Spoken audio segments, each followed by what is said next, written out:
This is my video presentation. The river. Warahmatullahi wabarakatuh.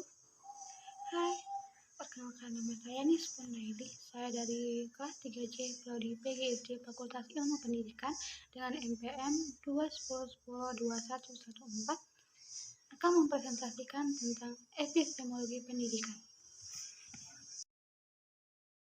Selanjutnya yaitu materi tentang pengertian epistemologi pendidikan. Epistemologi pendidikan disusun dari dua kata, yaitu epistemologi dan pendidikan. Sebelum kita masuk ke pengertian epistemologi pendidikan, tentunya kita harus mengetahui dulu apa sih itu epistemologi dan apa sih itu pendidikan. Yang pertama, pendidikan. Pendidikan menurut Kamus Besar Bahasa Indonesia atau KBBI, pendidikan berasal dari kata didik atau mendidik, yaitu memelihara dan memberi latihan atau ajaran pimpinan mengenai akhlak dan kecerdasan berpikir.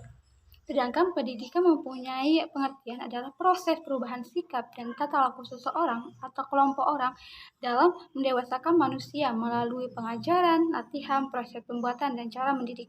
Ada juga menurut pendapat Ki Hajar Dewantoro, pendidikan adalah upaya untuk memajukan budi pekerti, pikiran, dan jasmani anak dalam upaya agar dapat memajukan kesempurnaan hidup, yaitu hidup dan menghidupkan anak yang selaras dengan alam dan masyarakatnya. Epistemologi. Apa sih itu epistemologi? Secara historis, istilah epistemologi pertama kali digunakan oleh G.E. Perrier untuk membedakan dua sub cabang filsafat, yaitu ontologi dan epistemologi.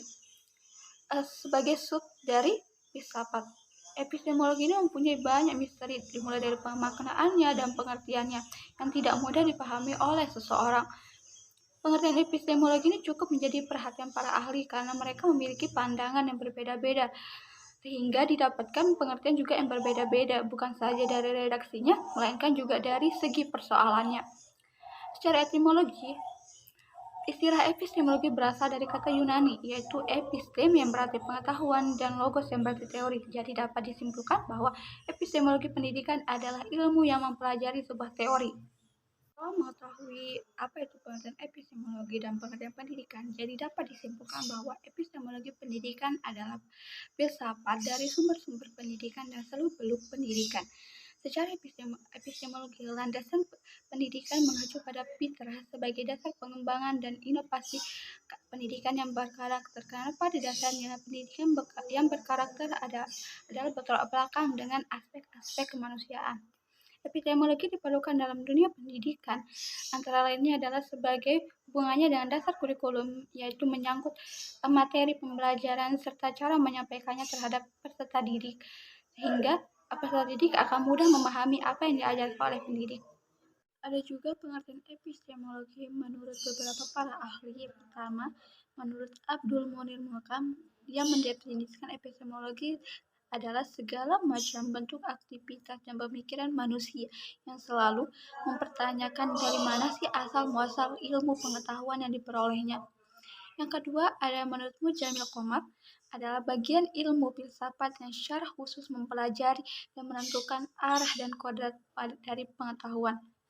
Yang ketiga, menurut Anton Becker, cabang filsafat yang berusaha mengenai dengan ruang lingkup serta hakikat dari pengetahuan. Materi tentang epistemologi menurut pandangan beragam aliran filsafat dunia. Yang pertama, epistemologi idealisme. Epistemologi idealisme ini adalah menyesuaikan kurikulum yang digunakan di dalam dunia pendidikan, lebih berfokus pada isi secara subjektif, menyediakan beragam pengalaman belajar yang sebanyak-banyaknya pada subjek didik untuk mampu menggerakkan jiwanya pada ragam realitas yang akan menjadikan cara berpikir dan analisisnya terhadap keseluruhan realitas pengalamannya. Pada dasarnya, pribadi idealisme ini adalah orang yang sangat peka terhadap realitas di sekitarnya. Jadi tidak ada kejadian yang dilihat maupun didengarnya tidak luput dari pikirannya. Selanjutnya, epistemologi realisme. Epistemologi realisme ini adalah proses ilmiah yang ditunjukkan terhadap persoalan pendidikan seperti mengenai realitas peserta didik, pendidik dan isi pendidikan, serta strategi dan lain sebagainya. Dapat digunakan oleh seseorang sekelompok sebagai dasar utama dalam menyelenggarakan kegiatan pendidikan.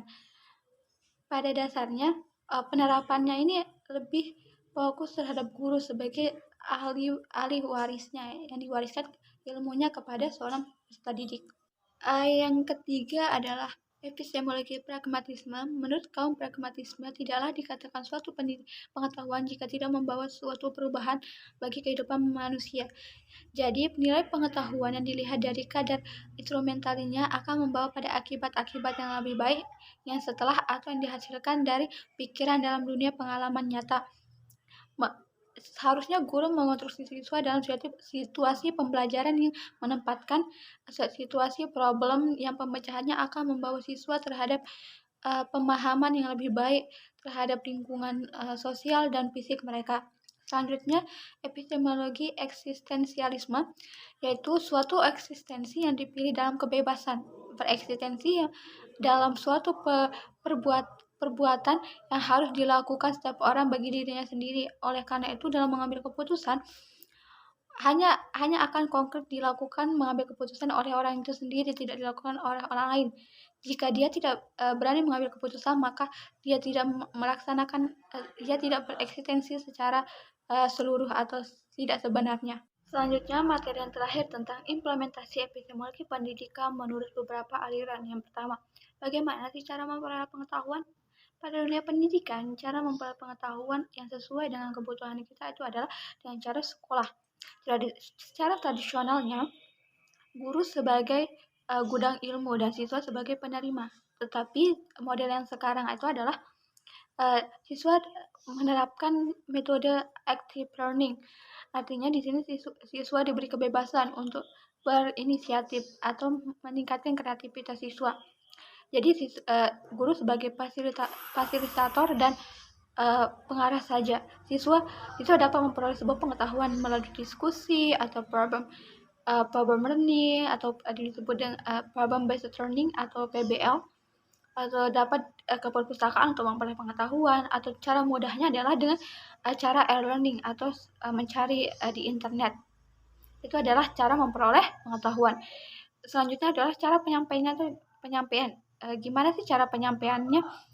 Pada dasarnya di sini adalah pertanyaan ini terkait dengan metode seorang guru dalam mengajar.